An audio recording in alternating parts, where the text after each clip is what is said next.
Good afternoon. I'm Bonna Hanson with the Cook County Farm Bureau, and I have the pleasure of talking today with current board member Todd Price. Todd, if you could talk a little bit about your background and your role in agriculture and with the Cook County Farm Bureau.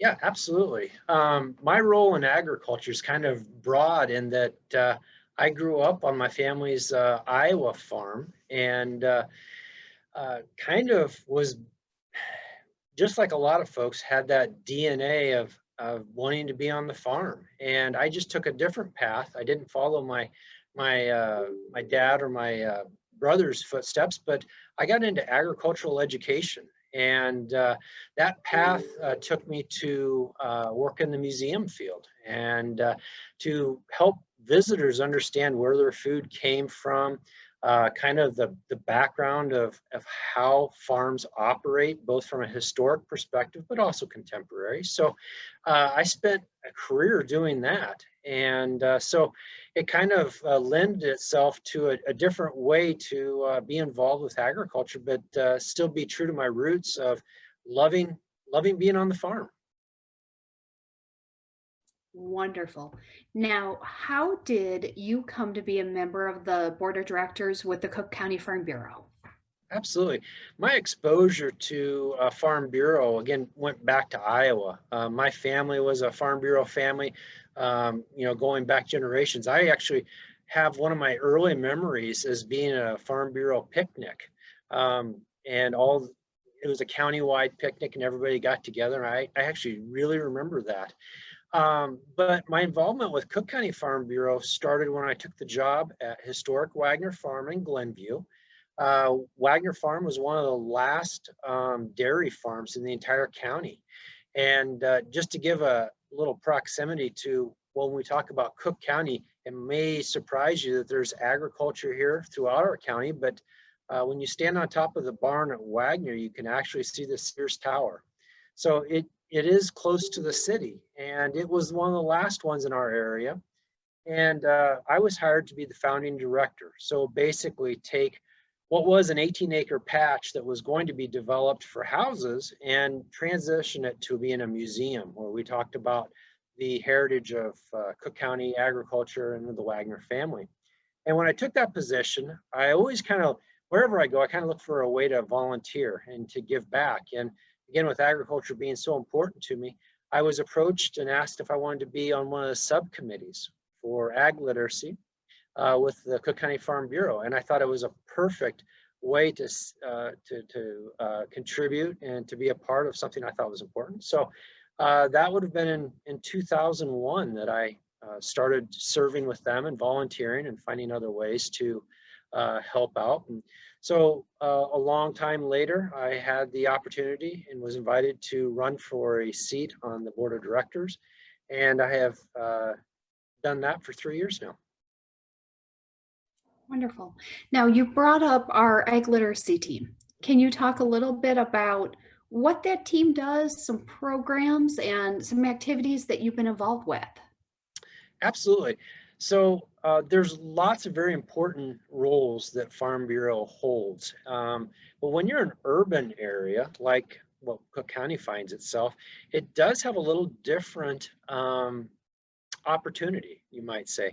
So in my home county of Clarinda, Iowa, that Farm Bureau, has a lot of members who are farmers. And then when you start to talk about ag in the classroom and those types of opportunities, a lot of the students that would be exposed to it are also from farms. So it's a little different when you talk about a Cook County school. So when our educators go into a classroom in the city, they aren't going to probably tell you much, about agriculture from their background, but they're very interested in it. And so in a role that I had with the Ag Literacy Committee, we were always looking for new ways to gain exposure for what we were talking about and kind of that entrance to understanding where our food comes from. So some of the roles that we're taking on were taking place in like the Flower and Garden Show that was held in the city. We did demonstrations where we would set up and people would come and talk to us. We did Cook County Ag Day, where schools would come. And then probably the biggest thing that Ag in the Classroom does is actually the outreach part, where the instructors go to the schools and then really just, the best way to teach is to actually see things and to kind of imagine a great big show and tell. And in agriculture, we have all kinds of great things to talk about. So that is the emphasis of that outreach. Absolutely. And I think the first program that I had the opportunity to work with you was the Wagner Dairy Breakfast. And I know that event has changed over the years, but can you talk a little bit about the history and Cook County Farm Bureau's involvement with it? Well, that event was started, I believe, in 2002, and Farm Bureau was one of our original partners in the event. June is Dairy Month, and Wagner Farm was a dairy farm, so it seemed to make a lot of sense to put those two together. In dairy country, dairy breakfasts were something that were a tradition, and there was a social aspect to it. It's great to see your neighbors, but there was also another aspect that had to do with kind of showcasing technology, or the feed store would come and talk about what they were offering. And so it would go from farm to farm. And it was something that we always looked forward to, is going to these dairy breakfasts. And the funny part is, in Cook County, not a lot of dairy farms. So we didn't have anybody else to share that with, but we did have a great partner in Cook County Farm Bureau. And over the years, we could count on the members to bring tractors and equipment, and just have a chance for a visitor to talk to a real farmer. That's kind of like the ultimate show and tell, is getting to talk to someone who actually grows our food. And so over the years, the event has changed a little, gotten bigger. You would typically see 1,500 people come for breakfast at Wagner Farm. And I really like where it's at right now, because it's also got a component of bringing in the 4-H club. So grew up doing 4-H and love that program. So we started one at Wagner Farm. And here you have city kids who keep their animals at Wagner Farm, and then they show them at the county fair. And so the Wagner Dairy Breakfast, and then we added the stock show part, gave our visitors a chance to see an actual livestock show. And the cool thing was, the judges would then talk about what makes one animal better than another. What do we look for when judging? And so using, very common terminology instead of what we do in agriculture, with a lot of nomenclature that would be lost on just a normal consumer. They would talk about what does a dairy cow need to be successful. And so that stock show really was popular, because people learned so much by seeing the demonstration of the animals in the pen, and then 4-H kids had one more chance to show. So it was such a great opportunity, and that was one of those things that was supported by Cook County Farm Bureau. Which, coming from a farm background, 4-H was incredibly common, and you're in the same situation.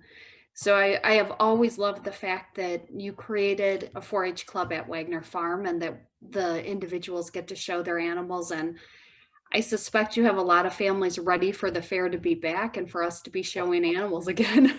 Absolutely. It's, in COVID times, the fair was done virtually, and that's just not the same in a lot of different respects, but it was done safely.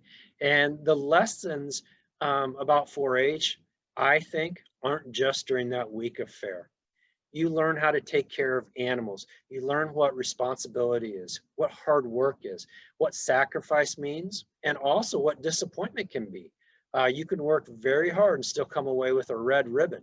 But what did you learn, and how can you get better? And those are those lessons that, sometimes life finds a way to teach us, but you can also seek out opportunities. And 4-H is one of the great ones, I think, for that. I agree with you completely.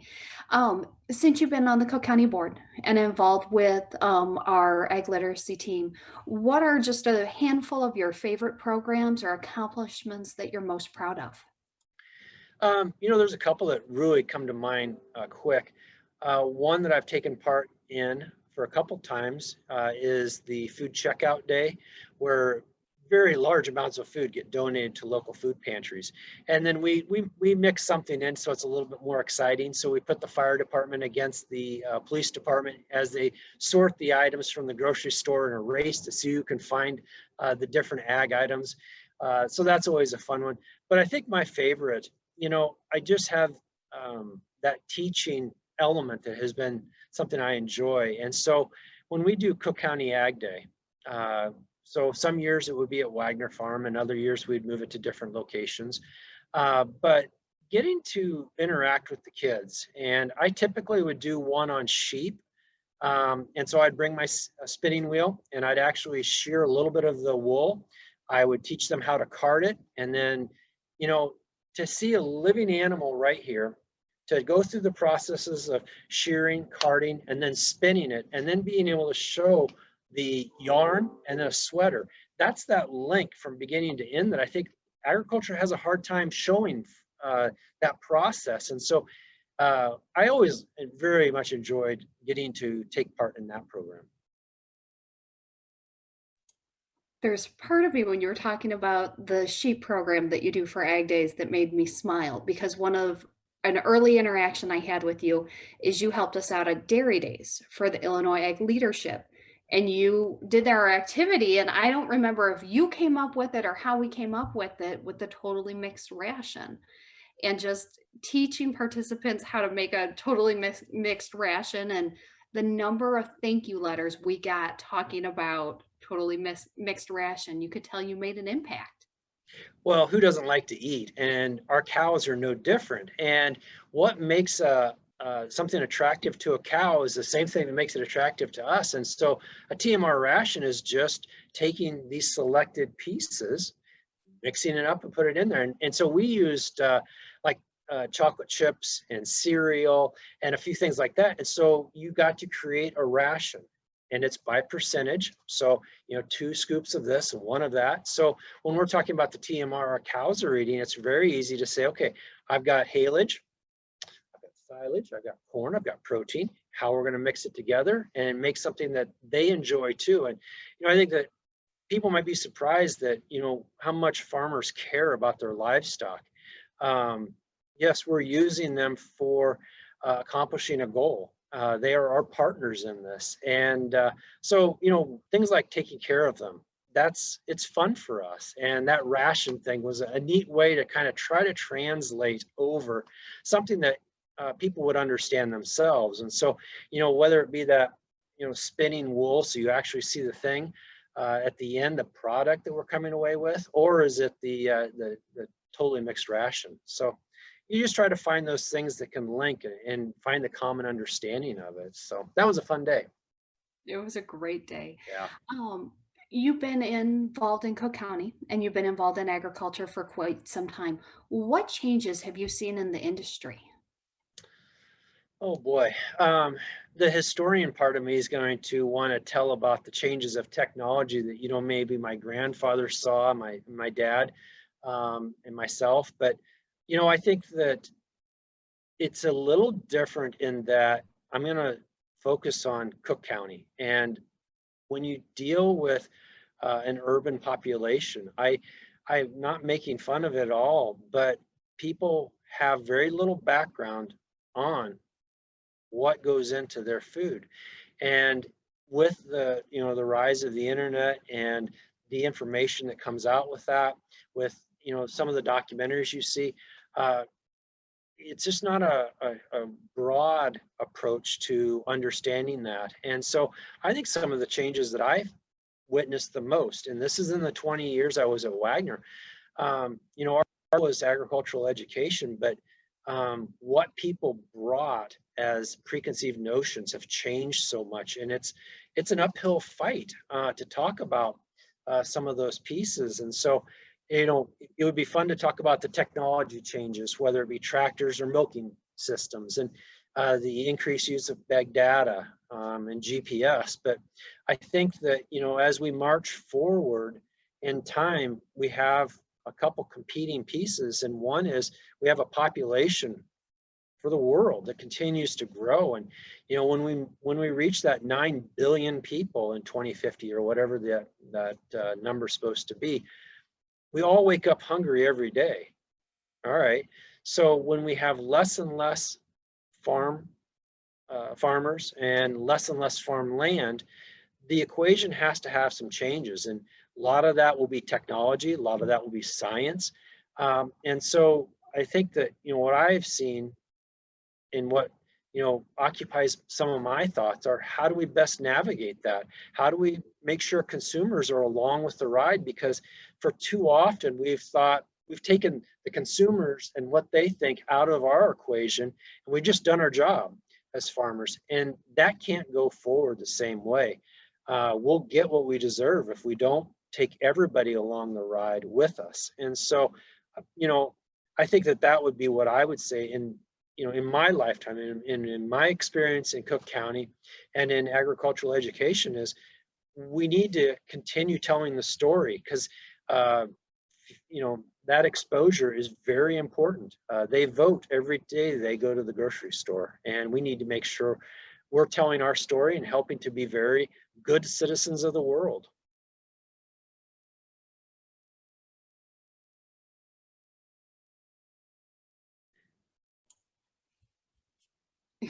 Absolutely.